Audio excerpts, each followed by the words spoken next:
ایک دفعہ نبی کریم صلی اللہ علیہ وسلم نے اعلان فرمایا کہ جہاد کی تیاری کرو۔ مدینہ طیبہ میں ایک صحابیہ اپنے چھوٹے سے بچے کو گود میں لے کر بیٹھی ہے اور زار و قطار رو رہی ہے۔ رو کیوں رہی ہے؟ اس لیے کہ اس کا خاوند پہلے ہی کسی جنگ میں شہید ہو گیا تھا اور گھر میں کوئی مرد نہیں تھا کہ جس کو تیار کر کے محبوب صلی اللہ علیہ وسلم کی معیت میں بھیج سکے۔ رو رو کر جب طبیعت ہلکی ہو گئی تو اپنے بچے کو اٹھا کر سینے سے لگایا اور نبی کریم صلی اللہ علیہ وسلم کی خدمت میں حاضر ہو گئی کہ اے اللہ کے رسول صلی اللہ علیہ وسلم، میرے اس بچے کو جہاد کے لیے قبول فرمائے۔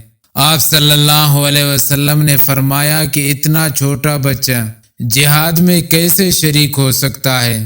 عرض کرنے لگے، اللہ کے محبوب صلی اللہ علیہ وسلم، آپ میرے اس بچے کو ایسے مجاہد کے حوالے کر دیجئے کہ جس کے پاس ڈھال نہ ہو، تاکہ جب وہ مجاہد جہاد میں جائے اور سامنے سے دشمن تیروں کی بارش برسائے تو وہ تیروں سے بچنے کے لیے میرے بیٹے کو آگے کر دیں۔ میرا معصوم بیٹا تیروں کے روکنے کے کام آ سکتا ہے۔ سبحان اللہ! جس قوم کی عورتوں کی محبت کا یہ عالم ہو، اس قوم کے مردوں کا عالم کیا ہوگا؟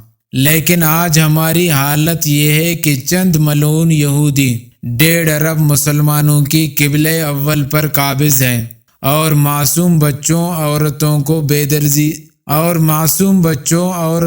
بے دردی سے شہید کیا جا رہا ہے، مگر ایٹمی ہتھیاروں سے لیس لاکھوں فوج کے باوجود ہم پر بزدلی کا جن سوار ہے۔